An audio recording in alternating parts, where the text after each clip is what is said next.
Hai Sobat ISPI, ingat kembali lagi bersama kami di Halo ISPI Pod, ingat obat, ingat ISPI. Nah Sobat ISPI, gimana nih kabar kalian hari ini? Semoga kalian selalu diberikan kesehatan dan juga tetap semangat menjalani hari-harinya.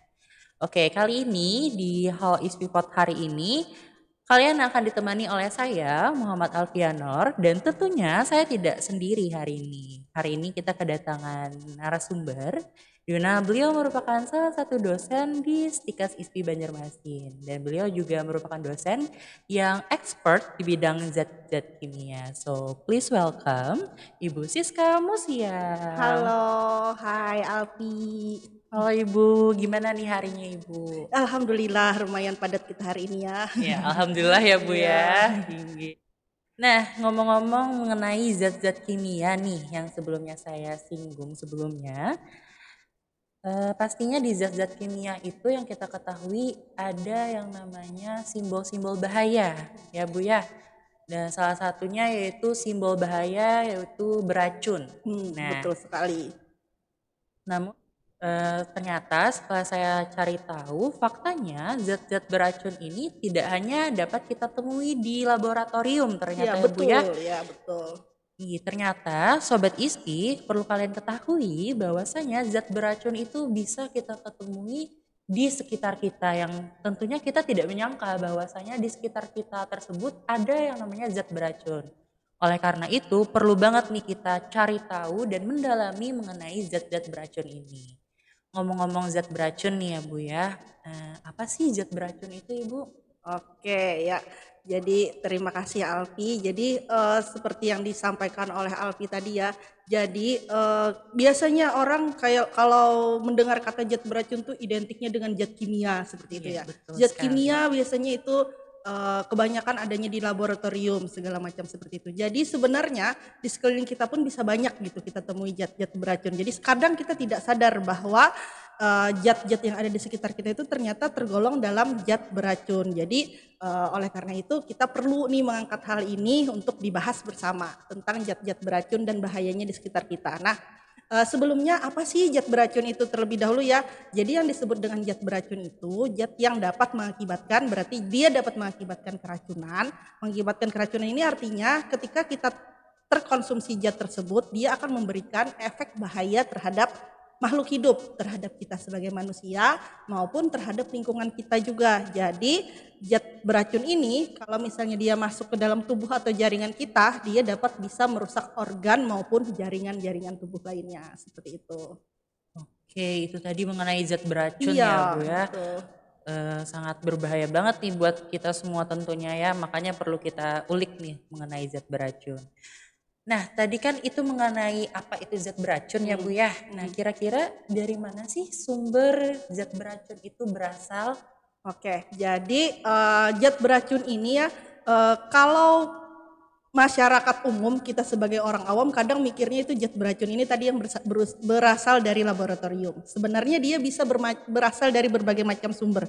Bisa dia dari alam atau bisa juga yang diciptakan oleh kita tadi, oleh manusia yang dari laboratorium tadi. Nah, jadi zat beracun yang di sekitar kita itu sebenarnya bisa dari berbagai sumber. Bisa dari contohnya dari bahan makanan yang kita konsumsi sendiri, terus bisa juga dari limbah-limbah, terus seperti dari buangan asap kendaraan, itu bisa mengakibatkan sesuatu yang awalnya mungkin dia adalah sesuatu yang sehat, tapi ketika terpapar oleh hal-hal tersebut dia ya berubah menjadi sesuatu yang beracun atau berbahaya untuk kita konsumsi. Jadi kita harus perhatian ya dengan apa-apa yang kita konsumsi dalam kehidupan sehari-hari tersebut ya.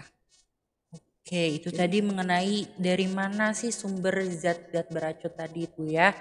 Nah, ngomong-ngomong mengenai dari mana sumbernya itu, tadi kan Ibu ada bilang salah satunya polusi. Nah, Betul. berarti ini ya Bu ya, cara zat beracun itu masuk ke dalam tubuh kita berarti. Oke, ya jadi dia bisa dari berbagai macam sumber tadi ya. Nah kemudian bagaimana caranya dia masuk ke dalam tubuh kita itu bisa berbagai cara juga. tergantung kita terpaparnya melalui apa. Misalnya kalau kita terpapar dari makanan, berarti dia masuknya kan langsung melalui mulut, terus melalui saluran pencernaan gitu, masuk ke dalam jaringan tubuh kita. Jadi dari makanan yang kita konsumsi. Terus kalau misalnya dari polusi udara seperti itu, berarti itu nanti kita terpaparnya dari udara yang kita hirup seperti itu. Atau bahkan misalnya nanti kan ada juga yang zat-zat beracun ini berasal dari kosmetik yang kita konsumsi misalnya. Nah berarti ini nanti kita terpapar zat beracun ini bisa melalui kulit seperti itu. Jadi macam-macam cara buat zat beracun ini masuk ke dalam jaringan tubuh kita seperti itu. Nah berarti banyak cara ya, salah satunya dari polusi tadi. Ya betul. Bagaimana si zat beracun itu masuk ke dalam tubuh kita, atau penggunaan kosmetika yang menggunakan bahan-bahan bersifat beracun Bu ya. Betul ya, karena kosmetika sendiri itu kan sebenarnya sekarang itu sangat bebas ya peredaran kosmetika. Jadi kita harus memperhatikan lagi komposisi dari kosmetika tersebut sebenarnya. Jangan sampai yang kita konsumsi adalah yang mengandung zat beracun atau berbahaya tadi. Nah lantas apa aja sih Bu contoh dari zat beracun tadi? Oke, jadi terkait contoh-contoh zat beracun ini ada banyak contoh yang bisa kita temui di sekitar kita. Misalnya tadi seperti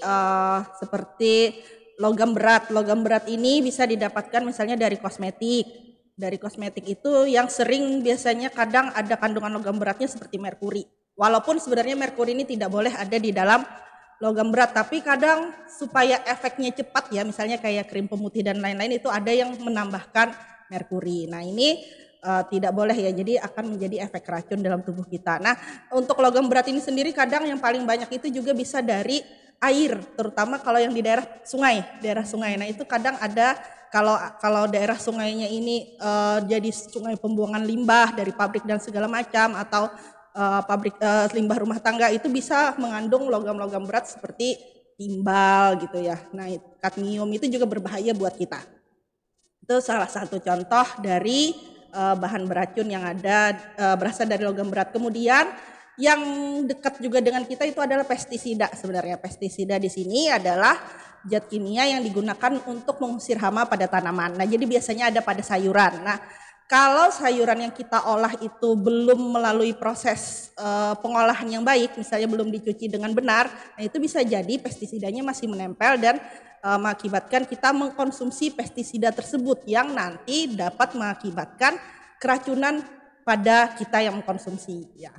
Terus kalau dalam waktu lama ya bisa jadi akut ya. Nah terus juga contoh lainnya yang beracun, bahan kimia beracun sekitar kita seperti asap buangan kendaraan misalnya. Gas buangan kendaraan ini tergantung, makanya ada uji emisi kan ya seharusnya pada pada kendaraan tersebut. Kenapa? Kalau kendaraannya itu tidak melalui uji emisi, terus contohnya misalnya pakai apa sih knalpot yang modifikasi dan lain-lain. Nah ya. Itu tuh sebenarnya nanti keluarannya itu zat yang beracun karena menghasilkan gas karbon monoksida. Nah itu tuh berbahaya bagi kita sebenarnya ya.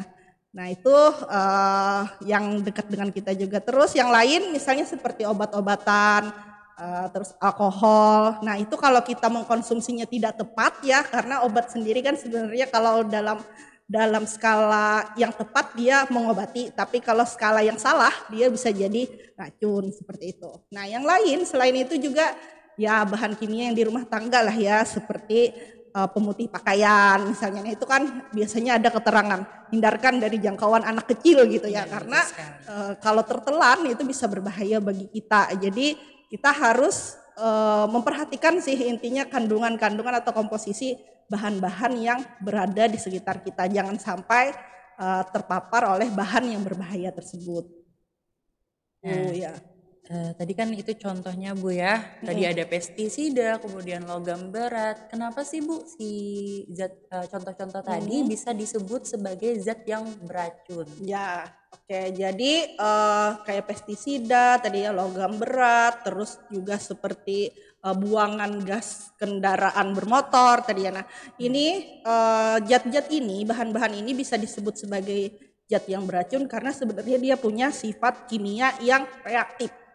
Selain reaktif itu artinya dia nanti kalau terpapar dalam tubuh dia akan bisa bereaksi dengan ya dalam tubuh kita kan macam-macam ya, dengan sel, dengan kandungannya, dan juga korosif. Korosif itu berarti dia anggapannya korosif itu kan dia dapat membuat logam menjadi karat. Nah, logam aja bisa jadi karat gitu, Ya, apalagi betul. dalam tubuh kita seperti itu.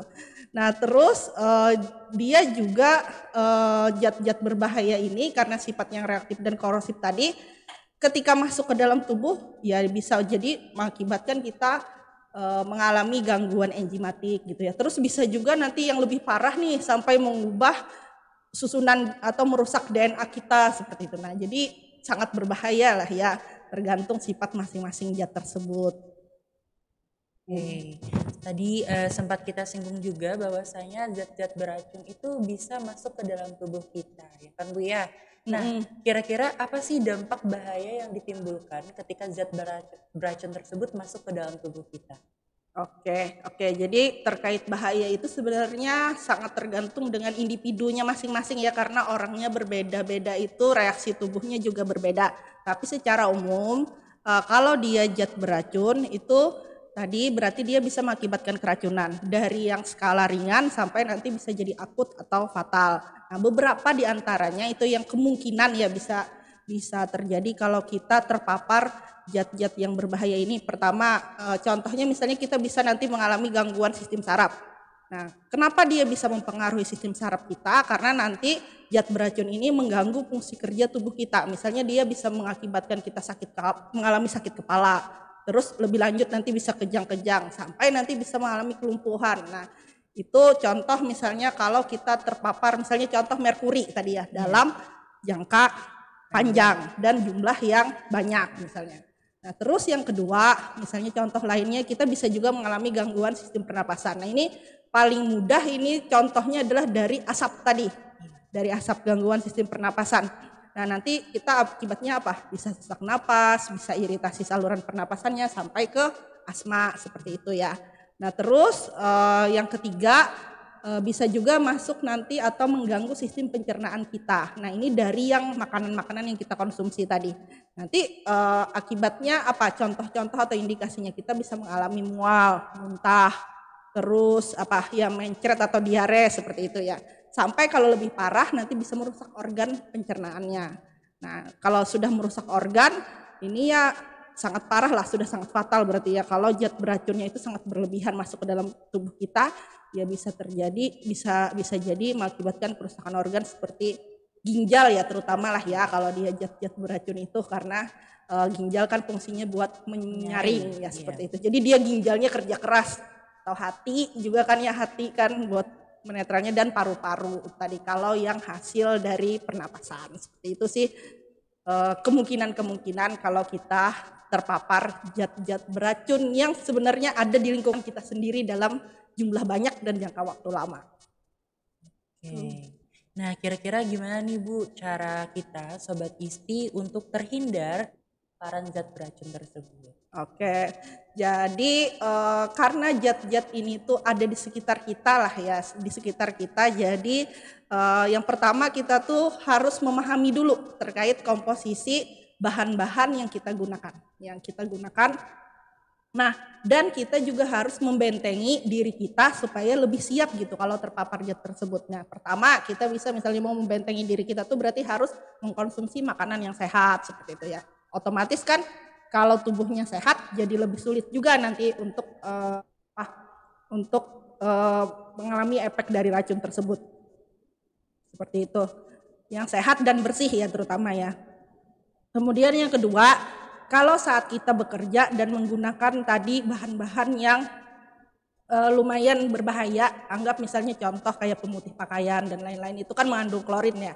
Nah, usahakan itu menggunakan pelindung diri. Jadi kalau misalnya memungkinkan pakai sarung tangan, tapi kalau tidak memungkinkan berarti nanti tangannya harus segera dicuci gitu ya, dicuci dengan bersih. Kalau nanti setelah menggunakan bahan-bahan kimia yang lumayan keras seperti itu. Terus yang berikutnya lagi kita harus secara rutin menjaga kebersihan lingkungan. Kalau ada limbah atau sampah segera dibuang gitu, jangan sampai dia berubah menjadi sesuatu yang berbusuk atau berbahaya seperti itu. Terus yang terakhir nih adalah yang harus kita perhatikan, mengetahui atau minimal membaca komposisi kandungan bahan kimia dari dari bahan sehari-hari yang kita gunakan. Misalnya kayak sabun, baca komposisinya kandungannya apa saja, kosmetik, baca komposisinya. Dan kalau mau aman sih kan ya, itu biasanya sudah ada yang aman itu harusnya sudah memiliki nomor registrasi BPOM. Nah, itu paling minimal supaya menghindari terjadinya keracunan dari bahan di sekitar kita itu tadi. Itu sih kira-kira yang dapat kita lakukan ya. Nah, jadi buat Sobat ISPI, cara menghindarinya itu seperti itu ya. Jadi disimak tentunya bahwa cara menghindari zat-zat beracun itu sangat banyak. Nah, berikutnya yaitu mengenai bagaimana cara kita, Sobat ISPI, untuk mengidentifikasi zat beracun tersebut. Oke, kalau mengidentifikasi zat beracun nih ya, sebenarnya ada beberapa cara sih ya, dari cara sederhana sampai cara yang memerlukan instrumen ya. Nah, kalau kita mau misalnya seperti mendeteksi logam atau bahan kimia yang ada di sekitar kita, beberapa itu sudah ada tes kitnya sebenarnya.